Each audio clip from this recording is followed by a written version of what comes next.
Oh, I am trying this again. In fact, hang on for just a second. I'm gonna go out and see, just make sure that the audio is coming through this time. Oh, I think it is. Hold on. Yeah, it is. Definitely is. All right, cool. We are good. I see my VU meters. So, sorry for the technical difficulties. We're just kind of getting up to speed in a new software here. But what I wanted to talk about is it is July 30th, 2023. This is our third live Sunday Q&A, our third live Sunday Q&A. Would like to welcome everybody who is watching either now or in watching the recorded one coming up here once we get done. Um, and everybody who is live on TikTok.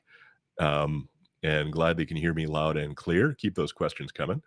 Um, oh, you know what? I've got tried to buy a DPF from you guys. Called your office. Lady who took my info said she would call back. Um, that is probably on me, I would think, because it probably was something that came through in the morning. And goodness gracious, I forgot to call you back. Um, I hope you got a new DPF. If not, I promise we'll take care of you. But anyway, to anybody you listening on YouTube, Facebook, Twitch, Twitter, and or is it called X now, and LinkedIn.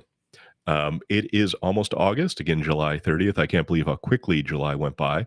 Welcome. Thank you for joining us. We are the DPF Guys based in Atlanta, Georgia, and we focus 100% on all things diesel aftertreatment for anything with a diesel engine and an emission system.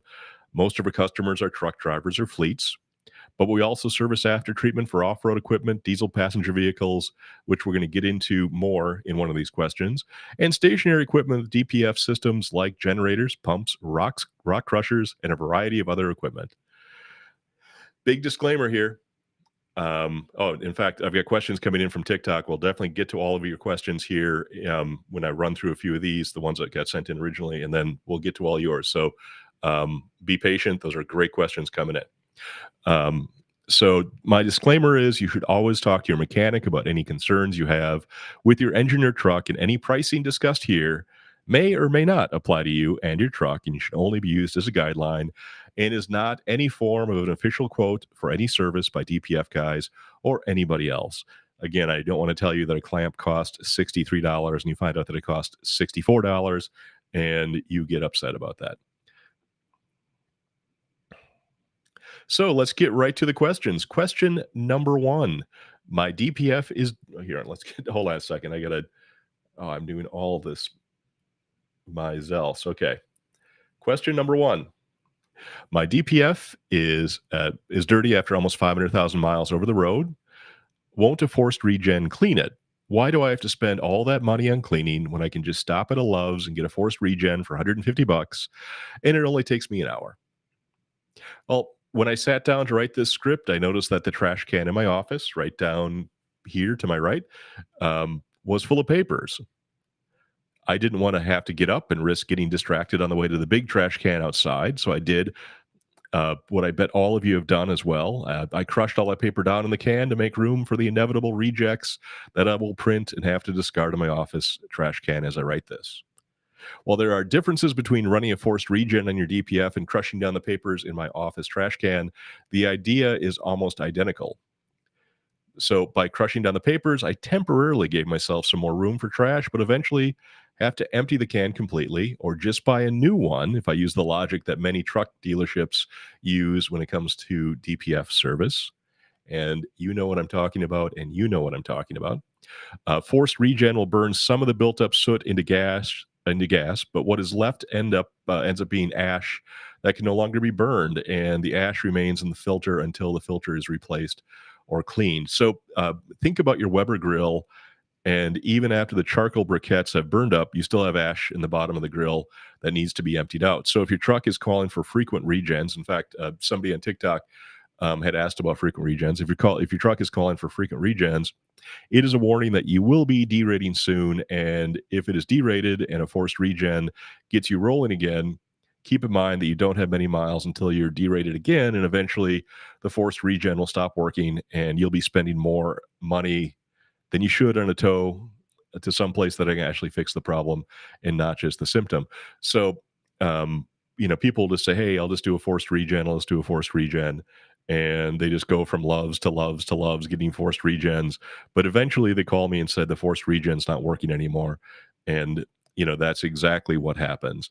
A forced regen is really designed just to get you home so that you can get the truck fixed, to get it worked on. It is not a solution. It fixes the symptom sometimes, but not the problem. Now, also, forced regens are sometimes done to once a filter is cleaned or replaced, they'll still do a forced regen to reset everything. But again, a forced regen is not a fix, it is only a band-aid. So if your truck is calling for frequent regens, such as the gentleman who just asked me that question, and I have another question about a 2015 Duramax, we'll talk about that. Is if you're getting frequent regens, it's telling you it's time to clean your DPF. Now, that being said, if you say, well, I just cleaned my DPF recently, haven't driven many miles, and it's right back to calling for forced regens again, it's likely an issue upstream, an issue in your engine, where your engine is for some reason producing excessive soot and plugging up your DPF, or you might just have a sensor issue. But forced regens or calling for frequent parked regens is really indicating that it's either time to get it cleaned, or if you're certain that you got it cleaned recently, either somebody did a poor job cleaning it, or there's something else wrong that needs to be looked at. Generally, it's pretty easy to decipher what that is. So, question number two. It's a good one for all you TikTokers out there as you're watching. And by the way, welcome aboard, Dad Bod 8122. I can feel your pain. I understand the Dad Bod.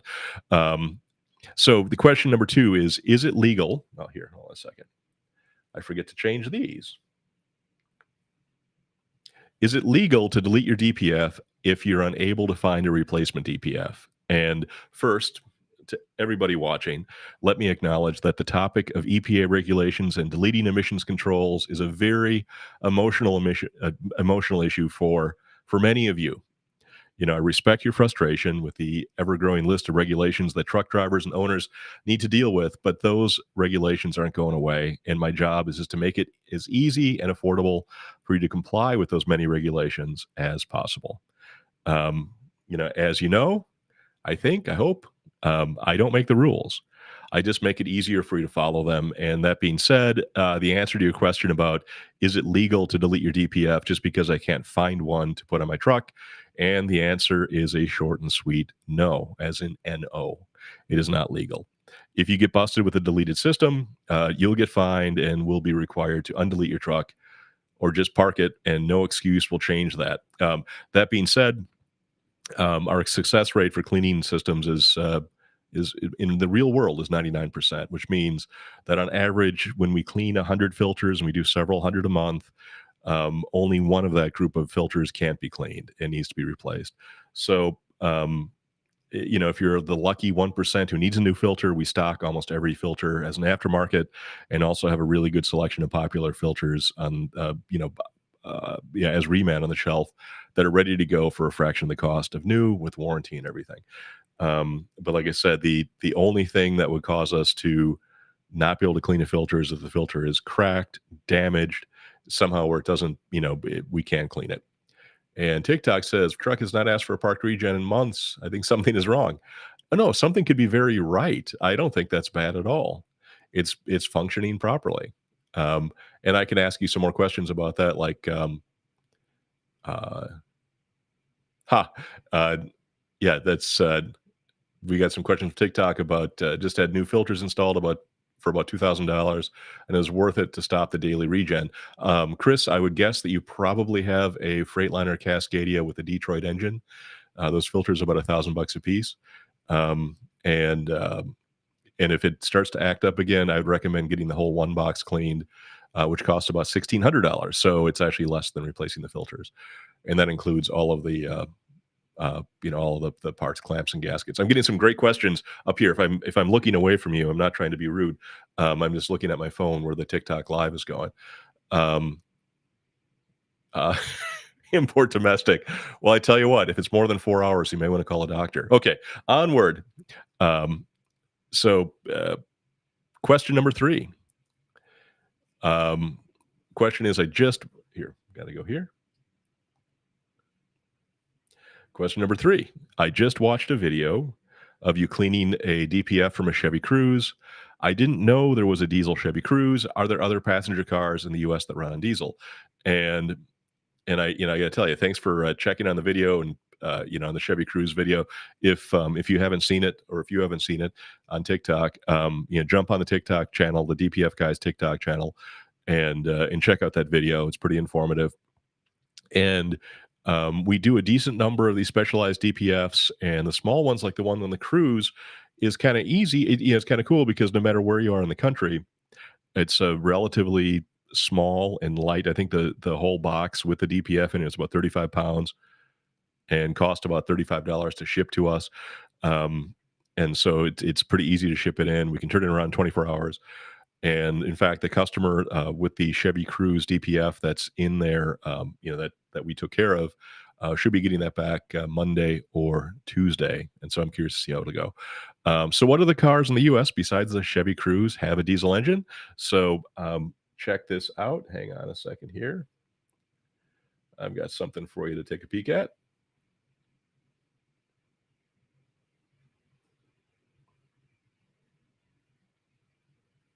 And so, looking at this, and I'll take that off to. So, look at these are all the passenger cars that have diesel engines or had diesel engines at some time, and you can see there's the Chevy Cruze. Um, there's a number of Chryslers. There's a bunch of them. Now, some of these cars were only manufactured or imported for a very short amount of time, and some of them are still out there. So I am never it never ceases to surprise me. Um, and there are a bunch of them. Land Rovers, Lexus even had a couple of diesels. Some of them were only available, in Japan or Europe, but some of them made it over here, and they've got a pretty passionate following.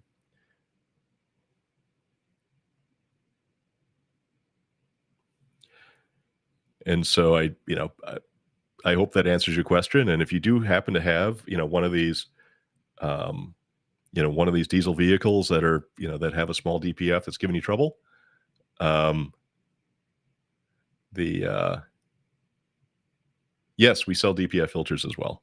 Um, all right, what do you got for question number 4? In fact, does here's question number 4. Does DPF Guys buy used DPFs? And the answer is yes, we do. Yes, we do. Um, and but because of our quality control and warranty we offer in refurbished DPFs, we are pretty picky. Don't buy filters that are damaged, but we do buy good filters that just need a thorough cleaning. And if you have filters for sale, you want to get a hold of us to discuss selling any good filters you have, drop us a text at our number 404-999-1361. And if you do have filters that are only recyclable because they are bad, and we can help with that too, but it's a slightly different process. Question number 5. How much does it cost and what does it include when you get your DPF cleaned? Um, I just have a thing about the 2014 VW under warranty. I'm going to talk more about, after we're going through these questions, I'll talk more about what we suggest to people when they call us with a passenger vehicle. How much does it cost? What does it include? Question number 5. We recommend cleaning the DPF and DOC, not just the DPF. And um, what you're usually looking at on a typical Class A truck that has a DPF and a DOC, usually a Cummins engine, ISX, PACCAR, even the Max Force. You're going to do the DPF and the DOC and the DPF. And you're going to look at about $125 to get the DOC cleaned and $295 for the DPF. Of course, if you're watching this or listening to it 3 years from now in the future, that number might be different. But generally, you're going to be $125, $295, $420 to clean both of them.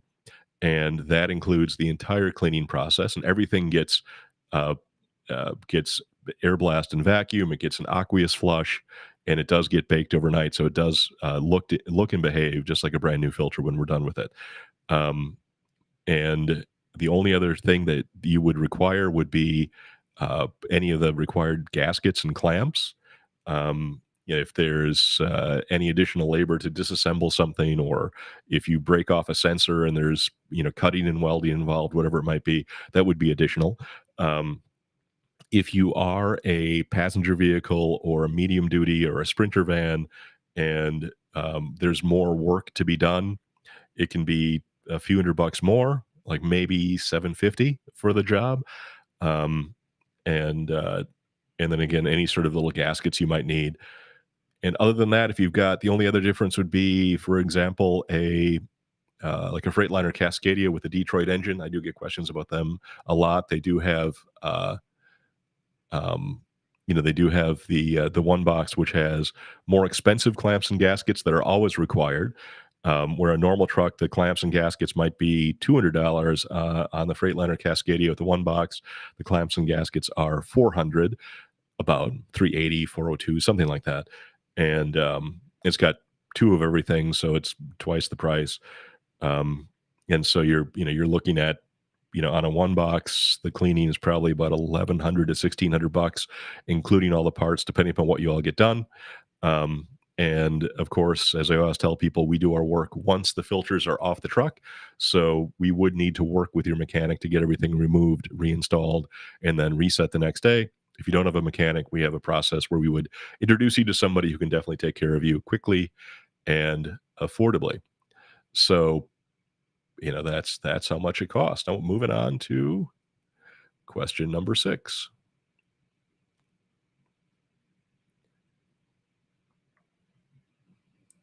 And this one just came in on TikTok as well. And I got a question from Mark 909. Hang out there for a little bit, because I only have 2 more questions to answer. Then I'm going to get to all the TikToks up here and talk about those. And one of the questions is, what's my opinion on ultrasonic cleaning? We'll get to that. I do have an opinion about that. But so number 6, how long does it take? What's the turnaround? So we stand by a 24-hour turnaround, and we do need that time to actually complete the entire process, because, like I said, everything does get baked. Um, and the filters for the oven regen process, the baking process, that does take a full 12 to 13 hours to heat everything up, cool everything down. So if you were to drop off filters pretty much any time before our about 4 p.m. cutoff on a Monday, for example, you'd be able to pick your filters up the next late morning, early afternoon on Tuesday. So, you know, kind of Lord willing and the creek don't rise, we can turn your filters around next day and get you back in the road. Now, if there's some other issue, like you drop something off that's just full of rust and it's going to take a long time to take apart, or something breaks off and we need to, wait for a new part to come in, that might take an extra day or so. And especially if you bring us something after a turbo failure and get a bunch of oil into the DPF system, that can take us a couple days longer, because that process is quite involved. So, but otherwise, if normally it's 24 hours. Bring it in on Monday, pick it up sometime late morning on Tuesday or Wednesday. All right, what's question number 7? What if it's not cleanable? All right, so what if it is not cleanable? Um, so that is actually a really good question. And what I find is interesting is, you go back to question number 2, and we talked about, DPF failures and that sort of stuff. And our real world experience is 99% of the time we can clean the DPF. 1% of the time, something happened and the filter itself is melted or cracked or bypassing soot, and which means it can't be cleaned. If it can't be cleaned, no matter how far along in the process we get, there's no charge, as long as you are, buying a new DPF from us. Um, so, while it's only 1% of the filters that can't be cleaned, of that 1%, if you have a DPF fail, it's practically 100% the time the failure is caused by a problem upstream in the engine somewhere. So if somebody comes in and they've got a DPF that's all tore up, and they insist that there's nothing wrong with their engine, there's something wrong with their engine. So if they would put that DPF, if they clean it and put it back in, or put a new one in, and they haven't fixed the root cause of the problem up in the engine, they're going to wreck their new DPF and be back again and not be very happy.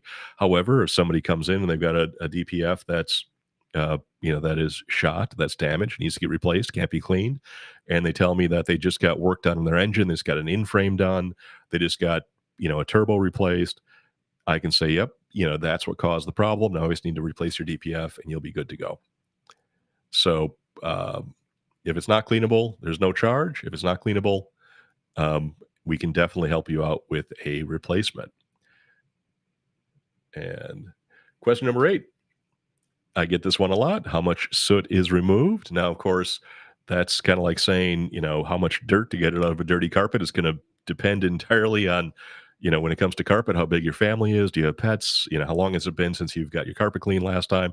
DPF, very similar to that. So the amount soot removed, it varies by type of vehicle and engine and how it's used, how often the filters are cleaned. And out of most trucks, by the time they come see us, we'll get about a pound of soot out of the filters, sometimes half a pound. And but when you look at soot, it is like one step below smoke, so it's real puffy. So a pound of soot is, 500 grams of soot is a pretty good sized bag. Now you get ones that and us when I have a new customer and they're really curious about what we're getting out of um, getting out of their truck. Um, sometimes I'll take that soot and I'll put it into a plastic bag and give it to them. Um, and they're always extremely impressed. And I think they just enjoy seeing my big black sack of soot, of course. And so there you go. That's the questions that I gotten in most recently. I'm gonna get to the TikTok questions here. So those of you watching elsewhere on YouTube and Facebook and what have you, stick around because I'm gonna go touch on the. I'm gonna take this question down, and then I'm gonna pull up my chat here and see if I find anything interesting coming in here. Let's see, clear all those.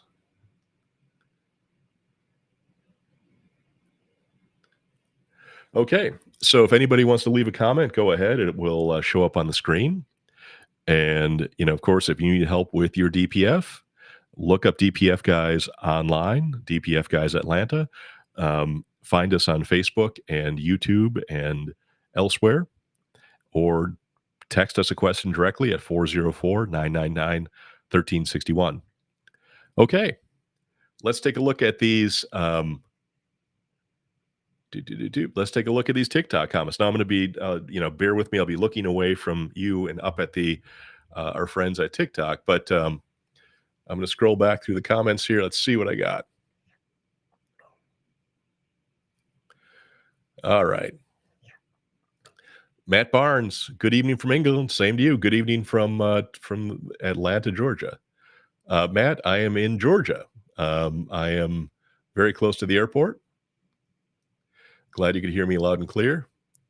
And user 93704, here's a story where somebody actually tried to buy something from us, and because we dropped the ball, we didn't take care of them. And I feel really bad about that. So I tell you what, if you can, I am going to hang on to this guy for a minute.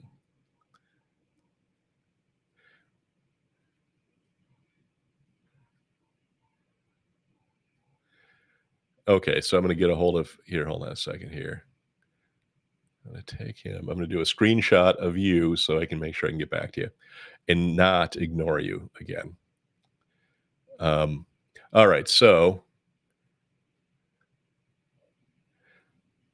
good question here. How often do you clean a DPF filter for a semi? How often do you clean the filter coming in from TikTok?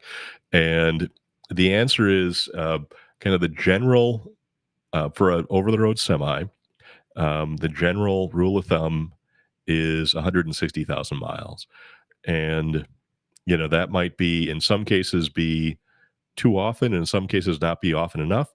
But that's the round number. It's kind of based on an analysis of a couple 100,000 trucks in a big fleet, and 160,000 miles is really kind of the magic number.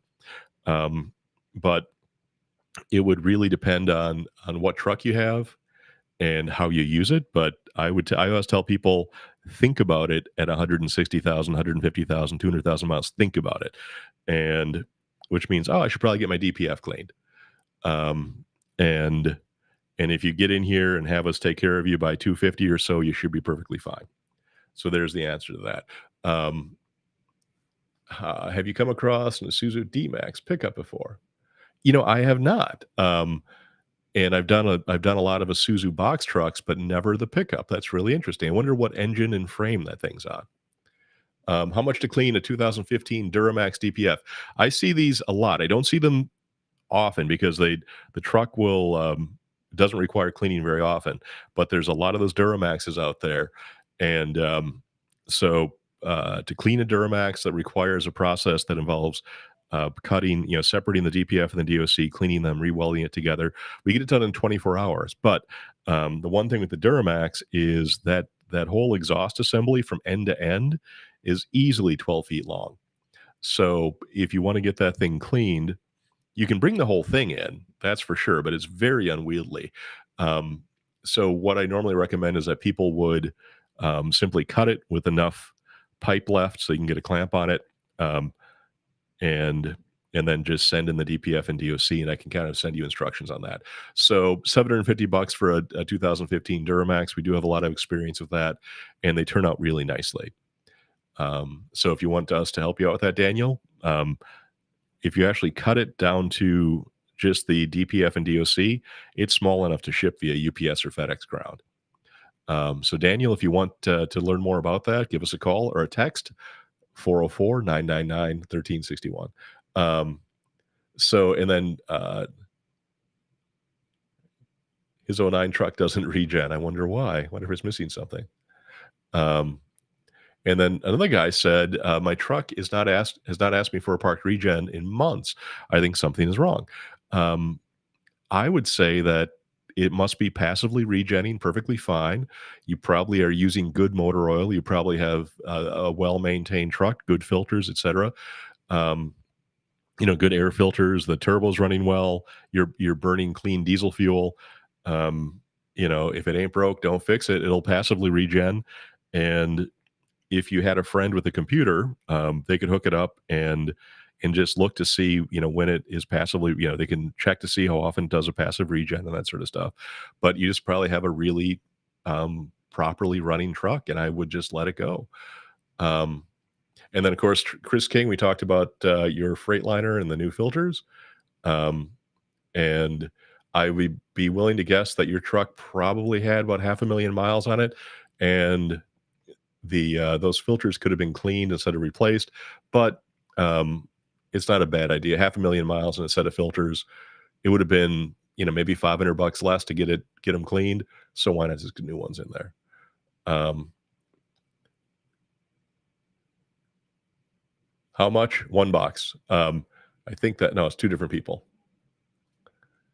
Um, so how much for what is the question? One box or a regular Class 8 or a medium duty off road?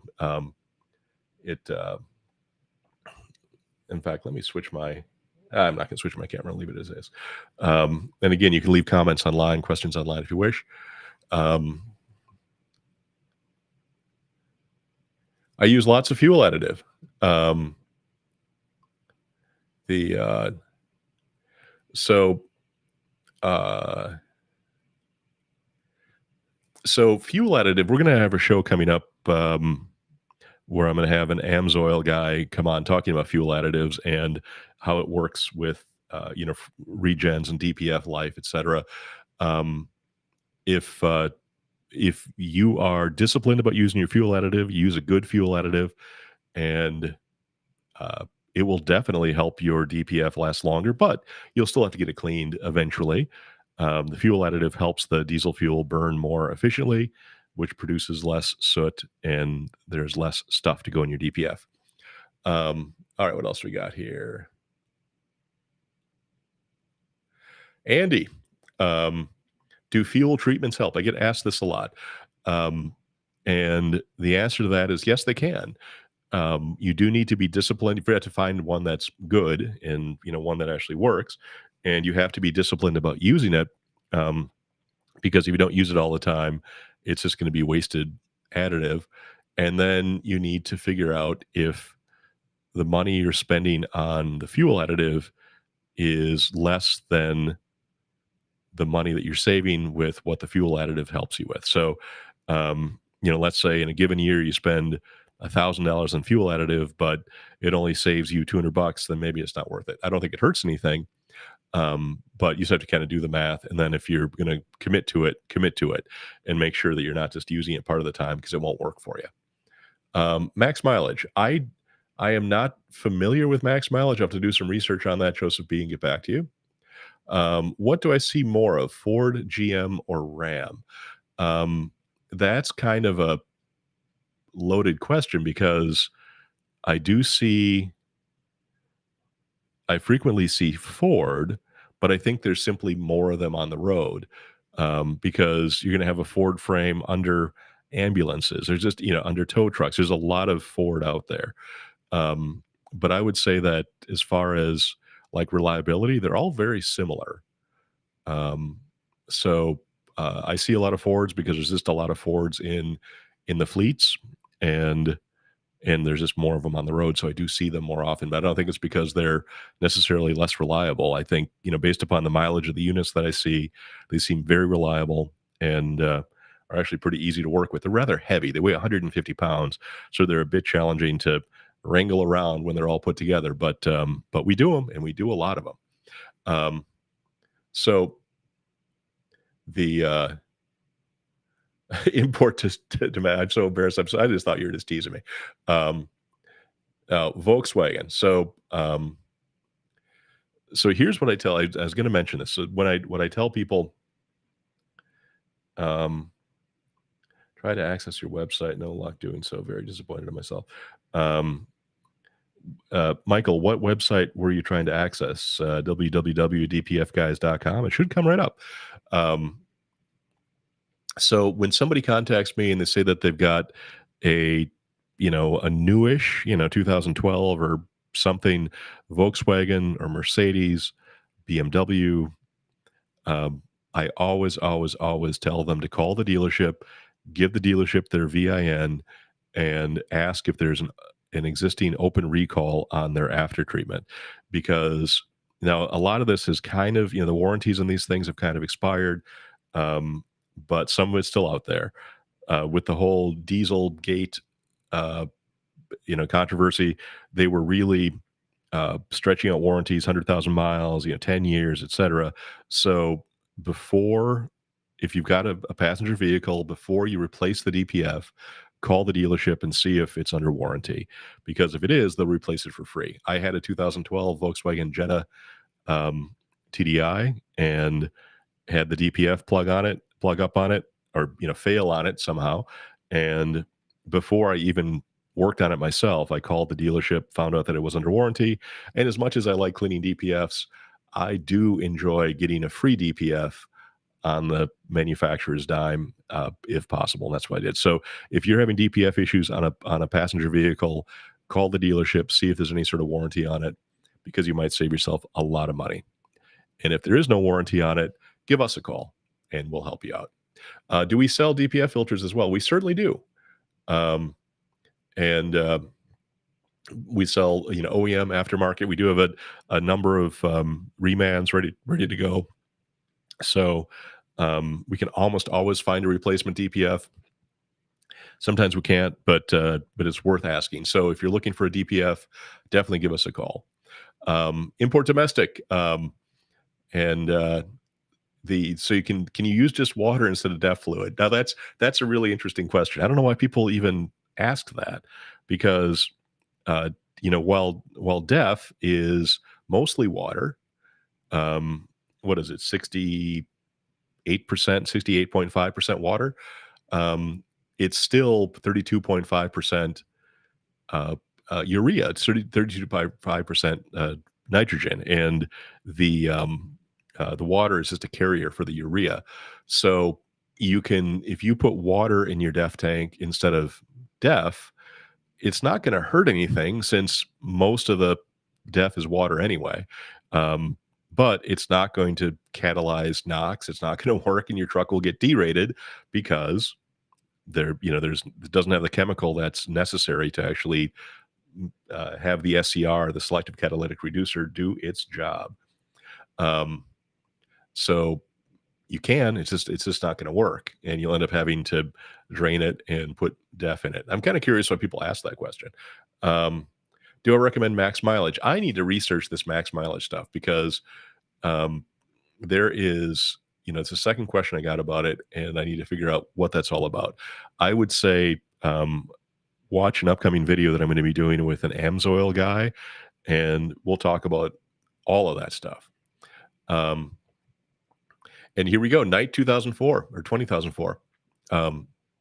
I had mine replaced on a 2014 VW under warranty, and it would have cost me almost $2,000 or more. So yes, that's why if you have a Volkswagen or anything that's a passenger vehicle, no matter what the year is, it is so easy to call the dealership and give them your VIN and see if there's an open recall on your after treatment, because you might get a new one for free.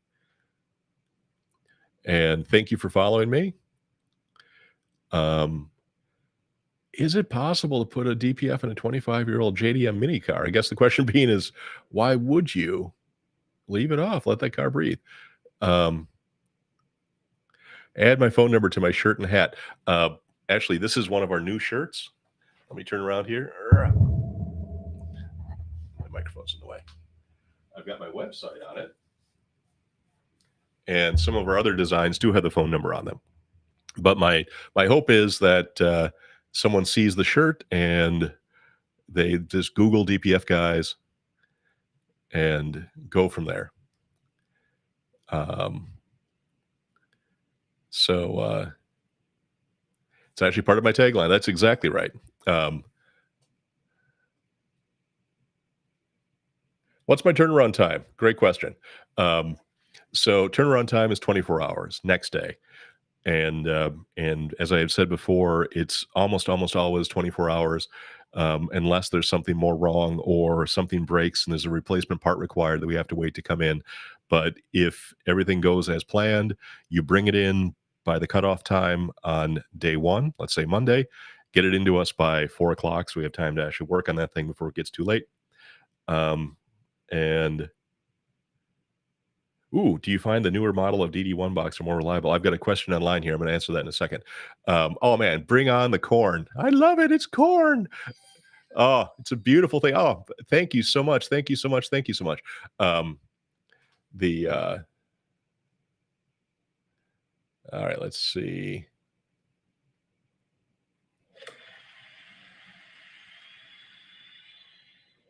Hold on a second here. I'm going back.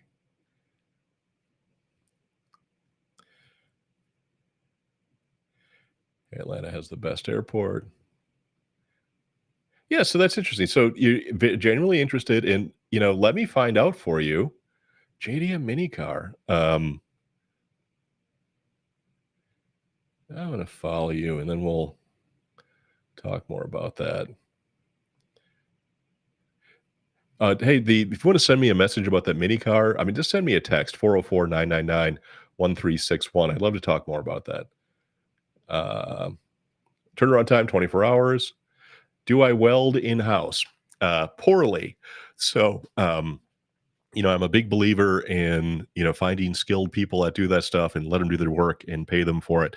So, we don't do our welding. We actually have a fab shop right around the corner from us that does all of our welding, does a beautiful job of it. And I see what a skill that is. And, maybe someday we'll have somebody in-house or I'll do it myself. But I'm just thinking, man, when you see the stack dimes this guy does, and I don't want to give you something back, even if it holds together, that's all snotty and nasty looking. I want that DPF to go back to you, assuming we do have to cut it and weld it, that DPF to come back to you, and I want those welds to look better than a robot did them.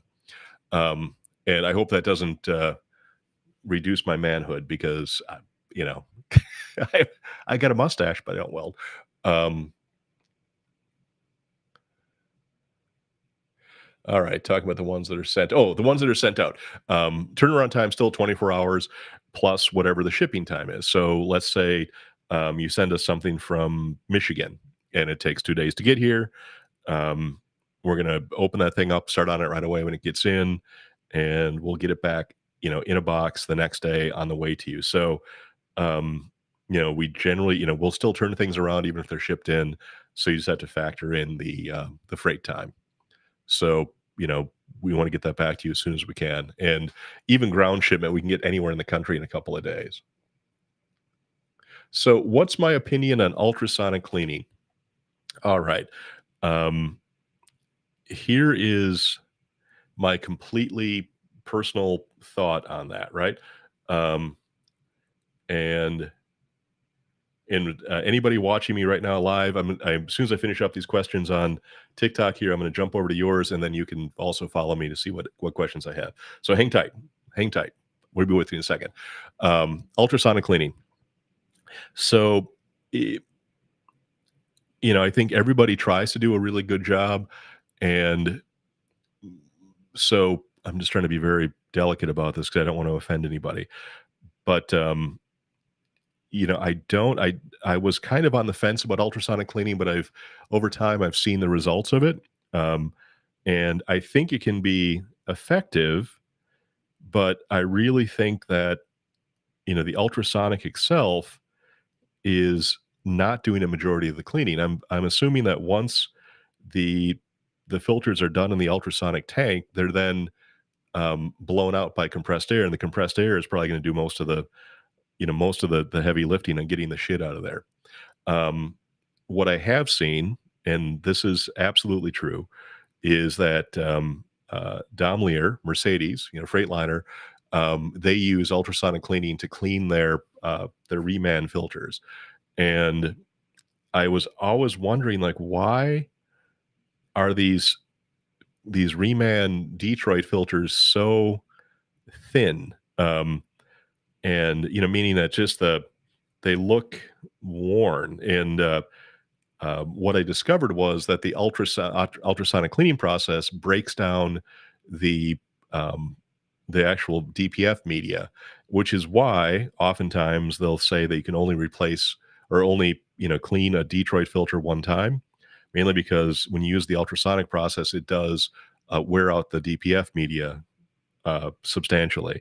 So um, I'm just uh, I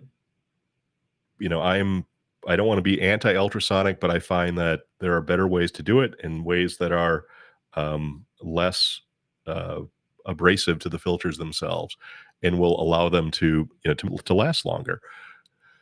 So that's my opinion. Again, it is my opinion. It's not, I'm not trying to say that this is absolute, but I know what I see, and um, if I had to buy an ultrasonic machine or buy the equipment we use, I would still get the equipment we use versus an ultrasonic. Now, there are some things that the ultrasonic does a really good job on, such as EGR coolers and things like that. But I think there are better ways to clean the DPF. I hope I was delicate enough about that, and didn't step on anyone's toes. Um, Okay, so do you have anyone you can recommend here in the California area? Absolutely. We have affiliate shops across the country. We've got a couple in California. We definitely have one in Anaheim. I would just need to know whether you are north or south and go from there. And George, I'd be more than happy to refer you to somebody directly, give you their number, and let them know you're going to call. But if you don't mind, George, if you want to send me a message, otherwise I'm going to forget about this question because I'm not writing anything down. Um, and either send me a direct message using TikTok or text me at 404-999-1361 and say, "This is George from TikTok. I am looking for a place to clean my DPF in California." Or book a load to Atlanta and come see us. I tell you what, I wanted to learn about that JDM mini car.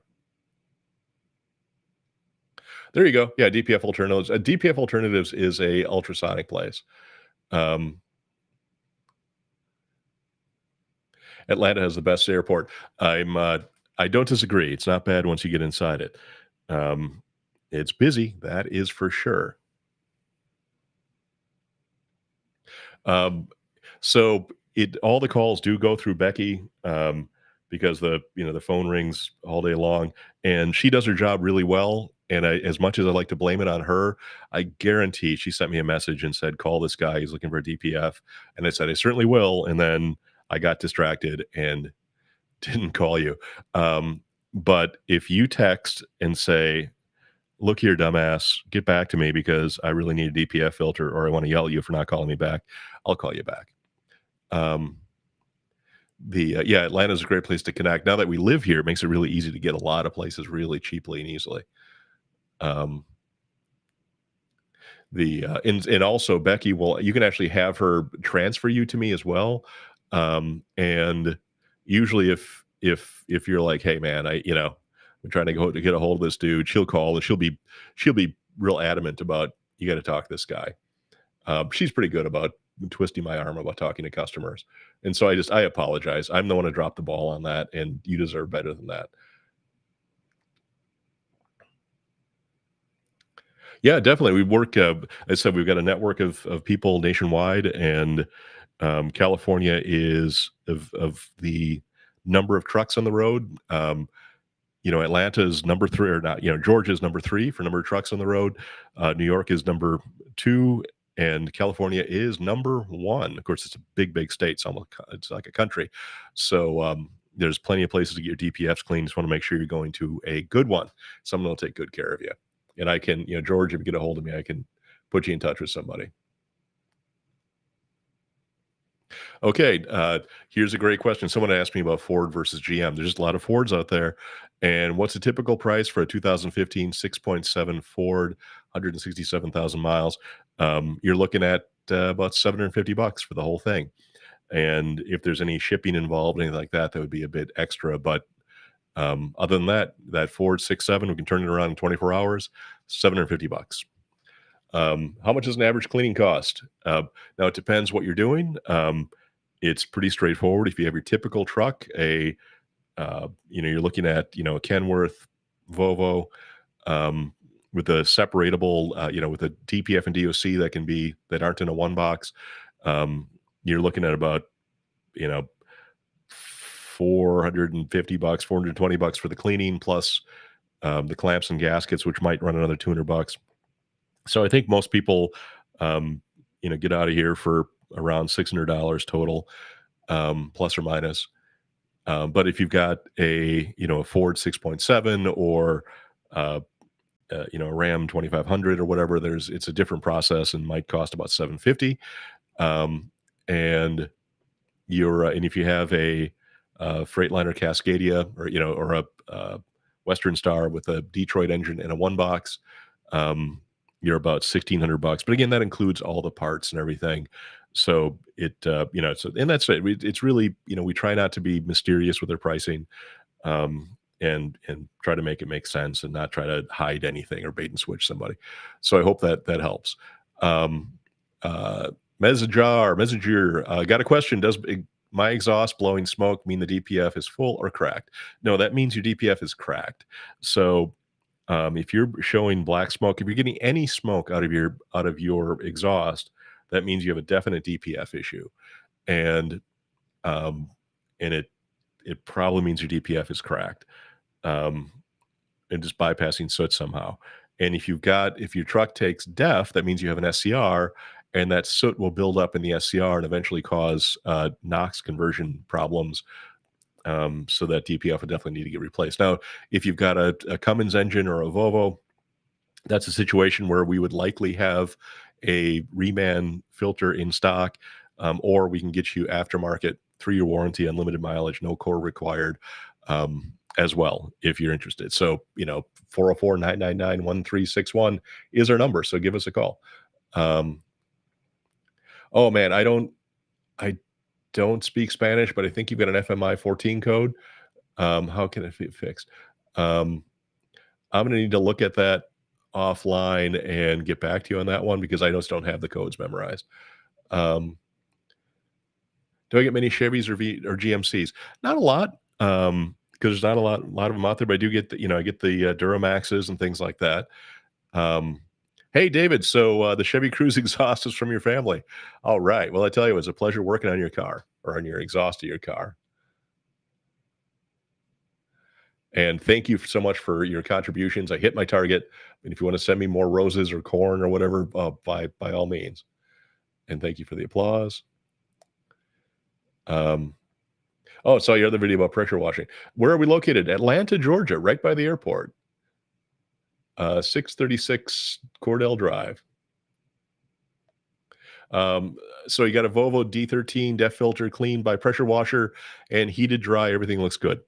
And you're lucky, because every filter I've seen that's come in that's been cleaned by a pressure washer was damaged and wrecked. So whoever cleaned that thing did a good job, and that's all that matters. Lucas Deep Clean. Yeah, so the aqueous flush does a lot of the heavy lifting as well. So the ultrasonic is just another way of loosening soot. That's precisely it. I do think it's the flush that really does it. And we loosen the soot with compressed air and vacuum, and then get it all out by using the aqueous flush and then the oven. Um, so I mean, if and again, if you get a power wash and it works, you know, God bless you, because I see it fail more often than not. Um, Yep, saw the video of pressure washing. That was a real video. Located in Atlanta, paid $1,700. Truck was stuck in middle of nowhere. God, that is the thing that I'm always so afraid of. Where if people are, I don't want to have someone get stuck up in the mountains somewhere, and banjos are playing, and they're getting a $1,500 tow bill to God knows where, and that's just a mess. So I try to have people avoid that in any way possible. All right, I'm going to go turn this way for a second, and let me see what I got here. So, and someone is asking if we've got one boxes for sale, and we do. We've got really good aftermarket one boxes for sale. Again, 3-year warranty, unlimited mileage. You're probably looking at about 9 grand for a replacement one box, brand new with filters. You would just need to transfer the sensors from your old one box. I'd probably recommend putting new sensors in, because the temp sensors are cheap.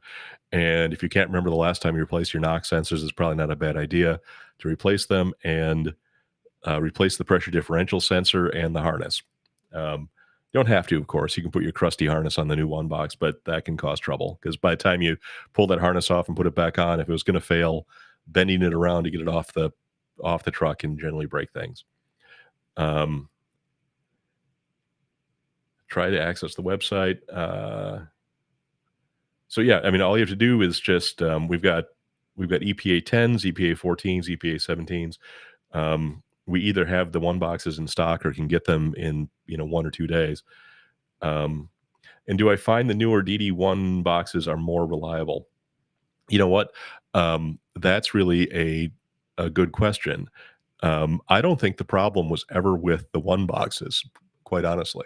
Uh, I think there were the late year 2014s, all 2015s, and early 2016s, definitely 2015s, um, had had issues that weren't really related to the one box itself, but were um, that but was actually due to a programming issue in the fuel map, and it caused the engine to overdose the fuel, or basically just inject fuel at a rate that caused excessive heat downstream in the one box.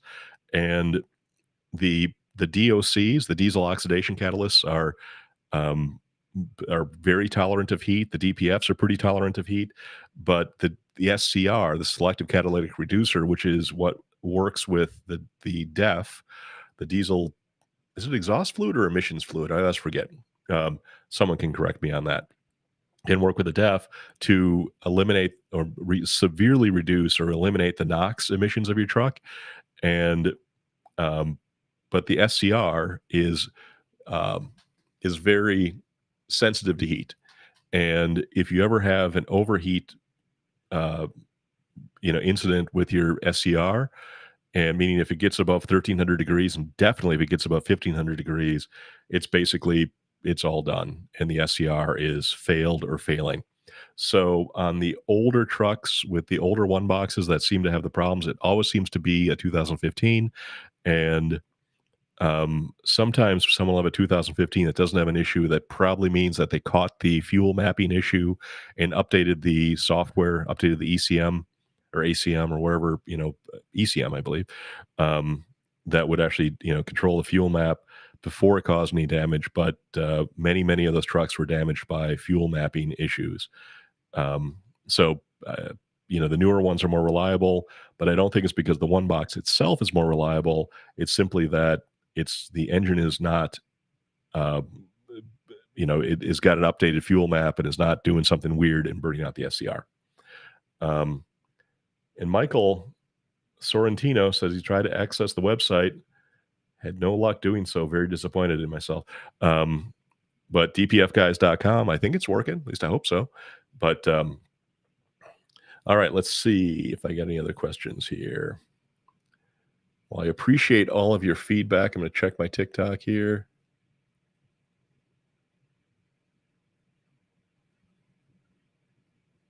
Okay, yeah. So we've got some more TikToks coming in here. Yeah, the Duramax. Those I do see. I don't see a lot of them. They do come in. Every couple of weeks I probably see one. They normally clean up really well. So I'm. It's just that if they come in complete, they're big and they're hard to they're hard to move around the shop. Um, but it makes it much easier if you cut the pipe and bring it in that way. That's incredibly easy to manage. Um, and Walkabout You has joined. Okay. So anybody watching on the other channels such as Twitch, LinkedIn, Facebook, YouTube, thank you so much for watching. Much appreciated. And I hope to see you next week. And anybody, watch me on the other channels, 404-999-1361. Follow us on TikTok. It's a very active community that checks us out there. There's all the TikTokers watching me here. And our videos there are always a lot of fun. I'm hoping to do more videos, on the other platforms as we get going here. And I am going to be recording a video with a representative from Amsoil coming up next week. I'm not sure when that'll actually drop on YouTube or otherwise, but that'll be coming as well. So anyway, so thanks for your questions. Please, so I have something to talk about next week. Post your questions uh, on wherever you are right now on Facebook, YouTube, Twitter, LinkedIn, and I will get to them all, or on TikTok, of course. And so I'm going to say goodbye to everybody. Not you TikTokers, because hang tight, because we're going to keep this up. If anybody wants to continue to follow me live, jump over on TikTok and join us on DPF Guys. Otherwise, thanks everybody for watching, and join us next week. Thank you.